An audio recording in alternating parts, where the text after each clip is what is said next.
बैठ नहीं रही। देवहूति जानती हैं ये होने वाली हमारे पति हैं, और पति आसन बिछावे फिर पत्नी बैठे, ये बात ठीक नहीं है, ये हमारी सनातन सभ्यता नहीं है। अब आजकल तो कलिकाल चल रहा है, रघुपति राघव राजा राम ऐसा पति मुझे दे, भगवान रोज सवेरे छाए बनावे और फिर कहे देवी उठो लो बेटी, तो कलिकाल चल रहा है। लेकिन ये भारतीय सभ्यता नहीं है, ये पाश्चात्य सभ्यता हम पे हावी हो रही है? अपने यहाँ ये व्यवस्था थोड़ी है, ये तो विदेशों की व्यवस्था है। आज बनाई थी, अरे वो कोई कारण होगा, ऐसे नहीं, ऐसा कहाँ अपने यहाँ होता है? मतलब कह भी दिया, इतने दिन से आपको बना बना के पिला नहीं पड़े जी। चलो कोई बात नहीं, ये नहीं, कभी कभी अपने मन से अगर कर दिया तो ये तो बहुत अच्छी बात है, अपने मन से तो कर देना चाहिए। लेकिन अब ये कहें कि नहीं नहीं आज खाना तुम्हें बनाना पड़ेगा, तो ये व्यवस्था ठीक नहीं है, अपने मन से बना के चलो आज हम बना खिलाएंगे, ये तो भाव है। भगवान ने किया है, आपने किया तो कोई बड़ी बात थोड़ी है। भगवान ने जानकी मैया का श्रृंगार किया था ना, एक बार चुन कुसुम सुहाए और निज कर भूषण राम बनाए, सीतई पहिराए अति सादर और बैठे फटक सिला पर सुंदर। तो ये तो भगवान ने भी किया है, हमें अपनी स्त्रियों का सम्मान करना चाहिए, तभी एक गृहस्थ आश्रम चल पाएगा। पत्नी एक गाड़ी के दो पहिए हैं, दोनों जब चलेंगे तभी तो व्यवस्था आगे बढ़ेगी, ये गृहस्थ आश्रम का निर्वहन हो पाएगा। और खींचातानी में व्यवस्था बिगड़ जाती है। लेकिन सम्मान का मतलब ये थोड़ी ना है कि काटा चौपूर के पाटा डाल दो, करो आरती हमारी है, जय जय जय पत्नी महारानी कृपा दृष्टि कर दे वो भगवानी। हाँ पता लगे कल से पाटा डाल के बैठ जाए, पंडित जी ने बताया था, करो आरती हमारी। पूजनते यत्र नारी रमन्ते तत्र, पूजा का मतलब ये थोड़ी है कि पूजा करो, पूजा का मतलब जिस घर में नारी का सम्मान होता है वहाँ पर लक्ष्मी का निवास होता है, वहाँ पर देवता निवास करते हैं। जिस घर में नारी प्रसन्न होती है उस घर में सुख शांति समृद्धि आती है, और जिस घर में नारी रोती है, जिस घर में नारी दुखी रहती है उस घर में विपत्तियां आती हैं। इसलिए मेरे भाई बहन प्रयास करो कि घर की स्त्रियों को प्रसन्न रखो, और नहीं रखोगे तो इन्हें स्वर्ग बनाने में भी देर नहीं लगती और घर को नर्क बनाने में भी बहुत कम समय लगता है। इसलिए प्रसन्न रहे, वही काम करो। राजा मनु से आने का हेतु पूछा। अब देवहूति खड़ी है, राजा मनु बैठ गए, शत्रुपा बैठ गई, रानी बैठ गई, देवहूति खड़ी है। महात्मा जी ने कहा देवी तुम भी आसन ग्रहण करो, और ये आसन इसीलिए डाला है कि परीक्षा ले ले जिसके साथ मेरा विवाह होने वाला है, ये कन्या गुणवान है कि नहीं है। आज भी हम लोग क्या देखने जाते हैं, बेटे के लिए बहू देखने के लिए जाते हैं, क्या देखते हैं, देख केवल इतने पाती हो, नाक लंबी है कि छोटी है, दांत बड़े हैं कि छोटे हैं, गोरी है कि काली है, और क्या देखना चाहिए ये हम थोड़ी बताएंगे हैं। नहीं, कन्याओं के विवाह रुक जाएंगे, उसका दोष हमें लगेगा, हम ऐसा पाप क्यों लें। गुण कोई देख नहीं पाता है, गुण देखने चाहिए। राजा मनु कि पुत्री देवहूति से महात्मा जी ने कहा देवी आसन ग्रहण करो। देवहूति ने मन में विचार किया ये है महात्मा, और महात्मा जी ऐसा न हो कहीं श्राप दे दें। मन में एक भाव आया, पिता जब अपनी पुत्री का विवाह करता है तो कन्या का विवाह वर के हाथ में देता है, इसीलिए क्या कहा जाता है, पाणी ग्रहण संस्कार, पाणी ग्रहण होता है। अपना हाथ उसी आसन पर रख दिया और स्वयं भूमि पर बैठ गई। महात्मा जी समझ गए कि कन्या तो बड़ी गुणवान है। अब राजा मनु से आने का हेतु पूछा। अथापि पृच्छेत्तान्वीरो यदर्थं त्वमिहागता तद्वयं निर्विलेखेन प्रतिपद्यामहे हदा। राजन आपकी आने का कारण क्या है? महात्मा जी तो सब जानते हैं क्योंकि भगवान ने बताया था, लेकिन अब स्वयं थोड़ी कह देंगे कि हमारा विवाह कर दो। राजा मनु ने कहा महाराज मैं अपनी पुत्री देवहूति का विवाह आपके साथ में करना चाहता हूँ, क्या आप तैयार हैं? अब ये लड्डू जो खाए वो भी पछताए, जो ना खाए वो भी पछताए। जिसका हो गया विवाह वो कह रहा कहाँ से चक्कर में फंस गए, और जिसका नहीं हुआ वो बेचारा रात दिन सोच रहा किसी तरह हो जाए। वो न सोचे तो न सोचे, मोहल्ले के गांव के लोग जीने नहीं देते। हाय अल्लाह, ये वाली सालत में खा ली जाएगी, कहाँ बारात नहीं कराओगे।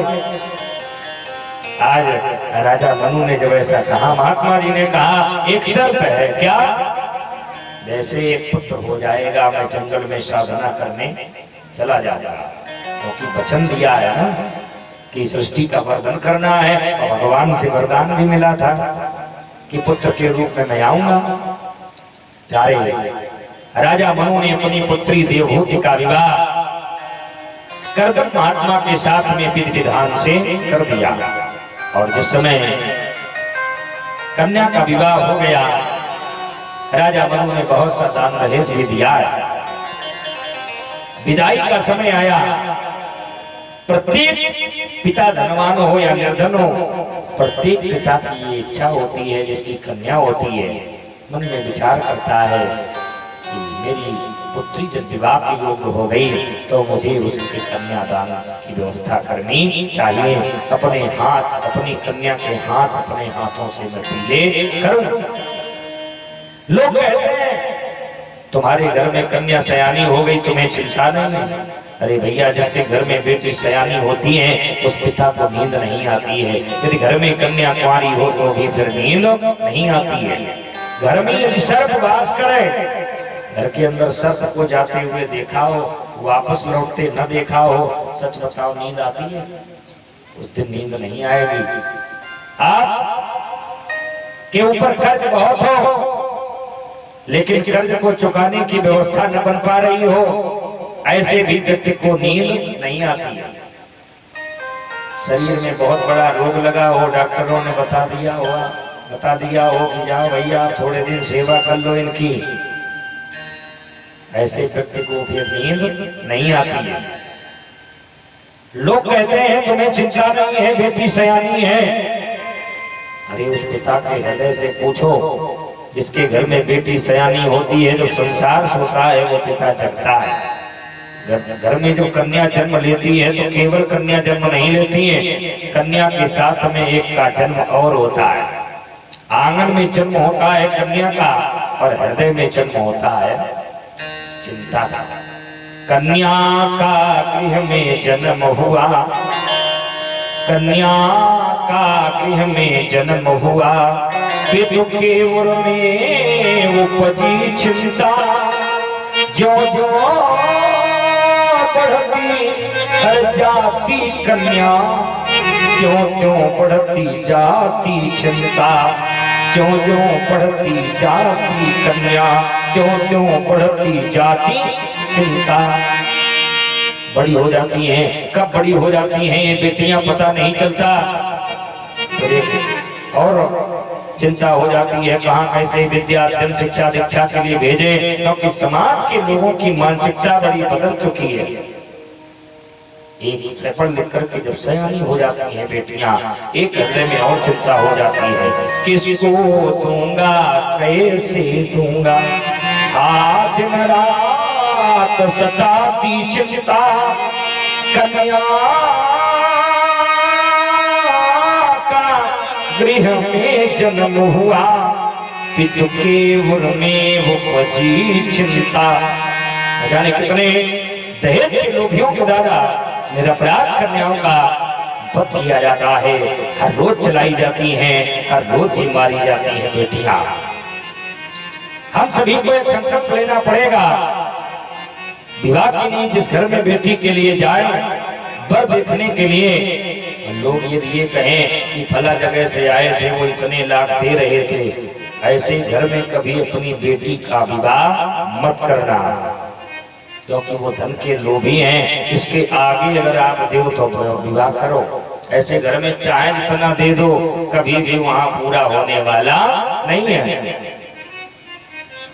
न जाने कितने दहेज के लोभी। अरे चलो राम के पद चिन्हों पर अब इतिहास बदलना होगा,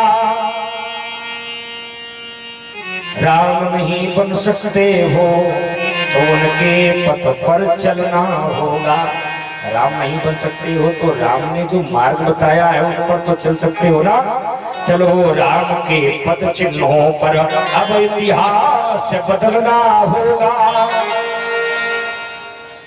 प्यारे, अब हमें ये संकल्प लेना पड़ेगा कि हम बिना दहेज की शादी करेंगे। देखो दिया जाए, दहेज पहले भी दिया जाता था, आज भी दिया जाता है। जो दिया जाए वो दान है, और जो पर्चा बनाया जाए वो क्या है?